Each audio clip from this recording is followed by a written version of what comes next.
Let's talk about solenoids, which is a pretty great word, right? Go around to a party and ask your non techie friends, what are solenoids and how would you control them? I bet you will get some hilarious answers. Heck, I may do just that. Well, folks, we are actually talking about advanced solenoid and valve control today. Hi, I'm Amelia Dalton, host of Chalk Talk. In this episode of Chalk Talk, Lars Jaskulski from Analog Devices and I explore the what, where, and how of solenoid actuators. We also investigate the challenges associated with solenoids and solenoid valve control, and how analog devices, quad smart serial controlled solenoid and motor driver can help detect solenoid plunger movements, improve energy efficiency, lower heat generation, and more.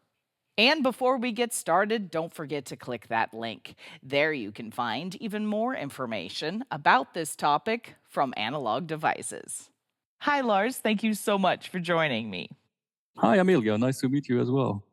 Excellent. Okay, so we're talking all about advanced solenoid and valve control today. So, Lars, what all will we be covering? So in today's session, we actually will cover when to use solenoid actuators and solenoid valve actuators, what the typical advantages and disadvantages of those are, where are they used, what types exist and how do they actually work, what challenges comes with them, and what analog device, what value it can add to them. At the end, we will be looking what parts ADI offers and actually how to get started. Fantastic. All right. So, Lars, when should we use a solenoid actuator? So solenoid actuators are essentially very simple in its function. So essentially they actuate linear movement with a very fast response time, and they are compact and cost effective, very reliable for repetitive tasks, and can be used in a lot of different applications. So there is a lot of advantages using them, and they are simple. Nevertheless, they come with disadvantages. So for example, there is a limited force and the stroke. So you can think of it that if you need high force and a wider range of stroke, they might not be the right use, but for limited force and stroke, they work just fine. They can have a very high power consumption, which also, brings heat generation of those actuators. There's no position feedback, so you don't get actually any feedback where the actual position is. They can be noisy, especially when actuating them, control them. And also they are like binary control. So typically you have a signal. When it's high, you actuate. If you bring the signal to the low level, it would essentially go to its off position. Essentially, we as analog devices offer technologies to minimize quite a few of those drawbacks. So turning those disadvantages essentially to no disadvantages anymore, so to say. Excellent. Now, given all of those benefits, I would imagine that solenoids can be found in quite a few applications. That is very correct. So we see them in a lot of industrial automation applications, right? So those could be valve manifolds, proportional valves, relays, and contactors. And also like in a broader market area, for example, consumer products or this kind of area where you would find them in vending machines, even coffee machines, right? So if you pour yourself a coffee, there is a high chance that there is like a valve included that includes a solenoid. Electronic faucets, and also smart door locks, right? So if you enter your door with a smart key or something, this kind of locking mechanism might be a solenoid. Also healthcare applications, right? Like dialysis machines. So if you deliver some sort of fluid, for example, drug delivery, or in dialysis machines, obviously it's blood. There you would also have valve controlled solenoids integrated, oxygen concentrators, ventilators. So you would also find them in quite some healthcare applications, but also in the automotive space, right? So electric cars are more and more coming or are already all over the world. And for the electric charging systems, right, you could also use them essentially as some sort of relay, but also you would find them in suspension systems, seating systems, fuel pumps. These are only examples, right? You would find them in many, many more applications and areas. Absolutely. So, Lars, can we step back a bit? Can you walk me through what exactly is a solenoid actuator? Yeah, absolutely. So here we can see the basic functionality. So you see it on the right picture. As its very minimum, solenoid consists of an insulated copper wire, which is around a ferromagnetic core. And when you apply a voltage, current essentially flows through the coil, which is generating a magnetic field.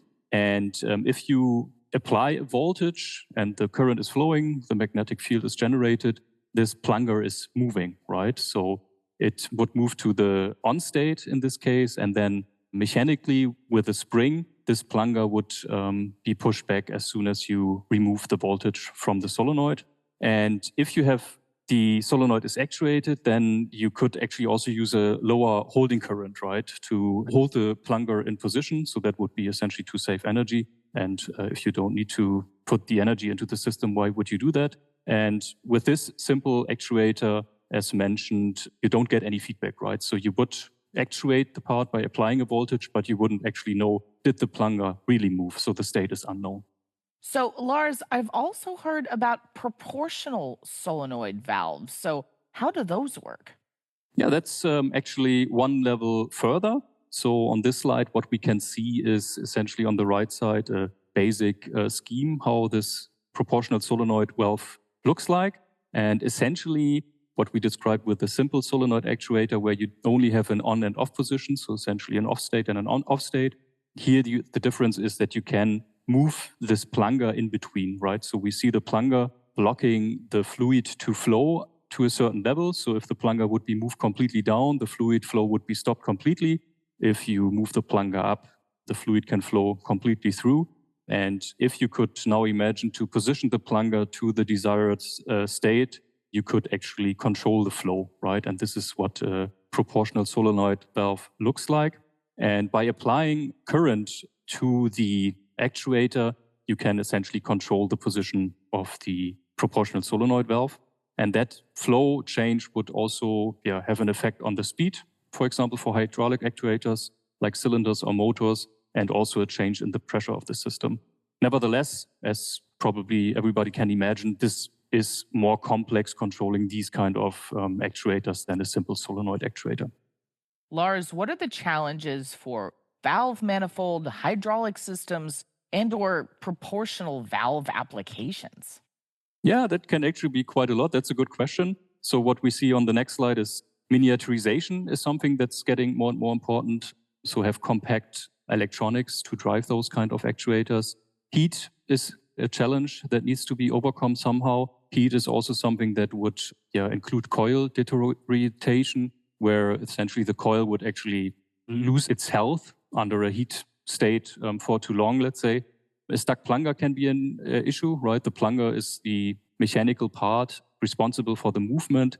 And if this is stuck, then obviously there is a fault in the system. So you want to avoid that, but also plunger deformation, right? Acoustic noise can especially be generated when actuating those kind of solenoids. Long on-off cycles is also a challenge. Then force control, right? Having the force that you desire essentially. The detection of plunger movement, that's what I already said. So did the plunger actually move? So that's something that would be nice to know. The friction, stiction, when you have some kind of problem that the plunger could not move anymore. Energy efficiency, electromagnetic interference, but also predictive maintenance is something that's getting more and more important, where it would be nice to get actually information of the health state, essentially from the solenoid actuator itself. Absolutely. So, Lars, what kind of technology does Analog Devices offer here? Yeah, what we see on this slide, I can explain what we see on the right side. So essentially, it's a graph where the y-axis is the current and the x-axis shows the time. And if you see this black line, essentially, you can see when applying like a control signal to a solenoid, how the current response would look like. So at the beginning, it's rising up and it's rising up, it's rising up. And then you have this kind of peak where the current goes down again to a valley and then up again. So this is essentially the point from the peak to the valley where the plunger is moving. Then the current goes up to a set current and it stays there for a while until it goes down to a so-called holding current. So that's how a solenoid would work if you apply a voltage. And this current is something that you typically would not see. And what we can do is, since our parts, our solutions have an SPI interface, you get the full feedback on the current, on the time, and on the movement, so that you can read out all the relevant parameters for you and configure the part also via SPI. And this can be used as a first step for the detection of plunger movement. As just mentioned, when this valley is seen here with this arrow, that's when the plunger actually moved to its on state, right? So we get the feedback, did this really happen? So that's a very great feature which is integrated into our solutions. The other thing I mentioned, that normally the current would go to this very high value and stay there for a while, but we are using our technology that we detect the plunger has moved to its end position to go down to the holding current way more early, right? This helps in regard of saving energy, but also less heat is essentially generated into the system, which is the next point. So we see here with the red arrow, the typical state-of-the-art, or for some people, they might still think state-of-the-art way of controlling this solenoids. And here with this green line in the graph, we see how we can help generating less heat and also save energy. And then also for predictive maintenance, right? Since we get all this feedback for the travel time, for the reaction time, if this is changing over time, right, that could be an indication that, something has changed with the health of the solenoid or valve. Fantastic. Now, Lars, can we also walk through the different operations for these solutions as well? Yeah, sure. So what we see here now is essentially on the right side, two ways, low side and high side operation. But let's concentrate on the second, control signal. So the on CH stands for on channel. So it's essentially the control for the channel. So this is how maybe you would control a solenoid by applying a high logic level. And then when we step through the slide, we can see how the control signal looks like and what the features are that we offer. So one thing is that we have a sequencer for power saving. So we can configure completely independently the excitation current that we can see with this first blue arrow. So that's the first section that can be configured. The second one is also the hold current that can be configured independently. And then also the excitation time, right? So for how long do we want to go to the excitation current? As mentioned, with the combination of our features, it would detect if the plunger has moved and could directly go into this holding current state. Also, what we can do is control the slew rate of the ramp that reduces actually mechanical acoustic noise. So that can be adapted. And then also we have an AC scan. So that AC scan is essentially what we see as the superimposed AC voltage over the DC voltage to allow an inductance measurement for the on-off status detection here. And then also a dithering feature. So that is actually avoiding any friction, static friction, or that the plunger actually gets stuck. On the top, we see one way how we can operate in single-ended operation, and that's as a low-side drive. So the coil is essentially connected to the supply voltage and between the MOSFETs, and that would allow to drive it either in voltage control mode or current control mode. And in high-side operation mode, when putting the coil to ground between the MOSFETs, we essentially have a voltage drive regulation mode. Here on the next slide, we see the full bridge operation mode that with our latest solution can be used. So essentially, you use a full bridge, have all the benefits of the single-ended operation mode, but also on top of that, a center-aligned PWM, which effectively doubles the PWM frequency, and it also allows a better heat distribution through the IC. And on top of that, we have this fast demagnetization feature at zero crossing. So as we can essentially apply a negative voltage or current, we can shorten the solenoid on-off cycles, right?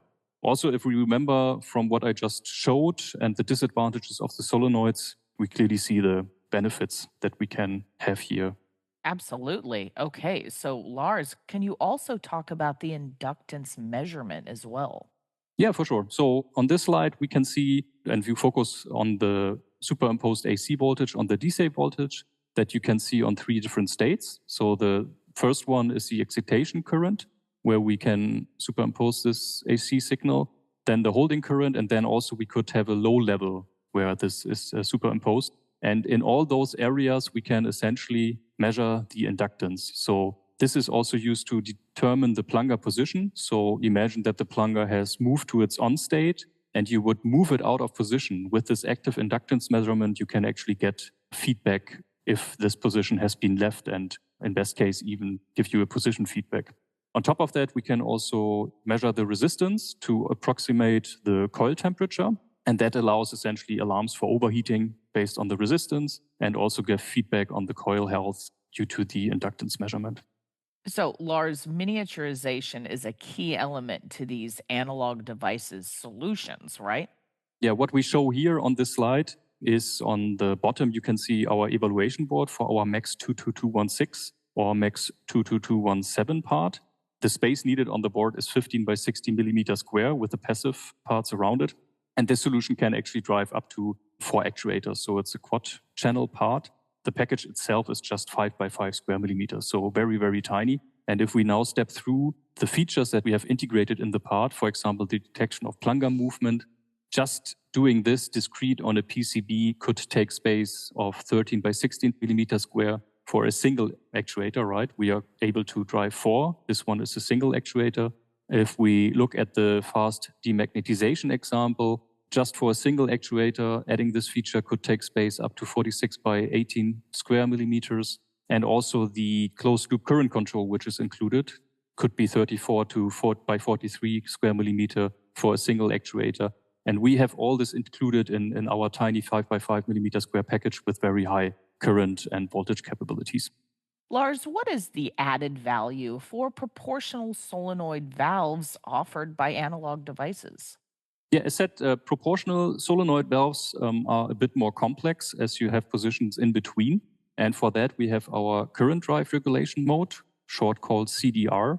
And essentially, the driver regulates the output current using internal sensing and feedback. And this can be configured essentially with a PI controller. So by configuring the proportional and integral gains, you can fine-tune the response of the proportional solenoid valve for its whole position range, right? On the top right, we see that as a graph. So as we are controlling, this is actually the current output. We see some, what we have seen on other slides already. And what is important here is that the current stays at a stable level, right? So this is all achieved by this current drive regulation mode. And what we offer as well is our dithering feature. As mentioned, we can configure essentially a frequency that is superimposed, like an AC signal is superimposed to the DC signal. So the plunger more or less vibrates at a certain position, right? That actually avoids that the plunger would get into a stuck position. And then also on top of that, we have this real-time current feedback. So as we have these internal sensing and feedback, we can actually allow the user to read out this coil current via SPI, which translates to the position. Because typically, proportional solenoid valve manufacturer would give you data, what current relates to which position. So you can set the current with our part, and the position of this proportional solenoid valve would be driven to.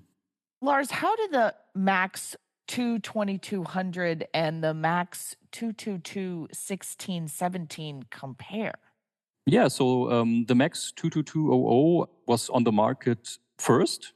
It comes with 8 independent half bridges and current capabilities up to 1 amp. And you can choose for a parallel mode to have more current pairs of those channels, right, for example. We have the voltage and current control mode included. There are some limitations compared to the Max 22216. The detection of plunger movement is included. It allows a fast demagnetization mode without zero crossing. It has no dithering feature, but perfect for industrial applications. So for example, for valve manifolds with the high amount of half bridges and the compact size, it's great fit for those kind of applications, for example. And the Max 22216 and 17 have 4 half bridges, the current capabilities, and that's the main difference between the 16 and 17. The 16 can drive up to 1.7 amp, the 17 up to 0.55 amp per channel. But the neat thing here is that it's possible to have parallel modes in all possible combinations, right? So you can use single-ended mode, you can full bridge mode, so you can combine those 4 channels very flexible to your needs. It has the voltage mode with VM compensation, so that's a difference to the Max 22200. It also has the current mode included, but with a PI controller. The detection of plunger movement is included. The ramp generator is mentioned, so you can actually configure the steepness of the ramp. The inductance measurement is included with the AC signal. You have this current monitor, and this part could actually also be used to drive brushed DC motors with current limiter, which might also be interesting if you have brushed DC motors and solenoids in your application, which might be the case with coffee machines, for example. And you have this fast demagnetization mode with zero crossing. And the dithering feature is included as well. This one is actually has a temperature grade that will fulfill the automotive needs. So, what steps would you suggest my audience taking if they want to get started with these solutions? Yeah, so we have all the evaluation boards available, right? So the Max 22216 evaluation kit, the Max 22200 evaluation kit, all available directly to start looking into, right? Should be all on stock as well. And then in combination with our TMCL IDE software, it's a very easy experience. Connect your solenoid, connect your supply voltage, connect the evaluation kit via USB to your computer, download the software, start it, and you can actually start exploring the solution. And you would find all the information on the product homepages for all the different parts. So should be very easy to get started and have a first hands-on. Fantastic. Well, I think that's all I have time for today. Thank you so much for joining me. Thank you. And before we go, you didn't forget to click that link, did you? There you can find even more information about this topic from Analog Devices. For Chalk Talks, I'm Amelia Dalton from EE Journal. For more Chalk Talks, head on over to the Chalk Talk section of EE Journal. You can't miss it, it's right across the top. Or head on over to YouTube, youtube.com/EE Journal.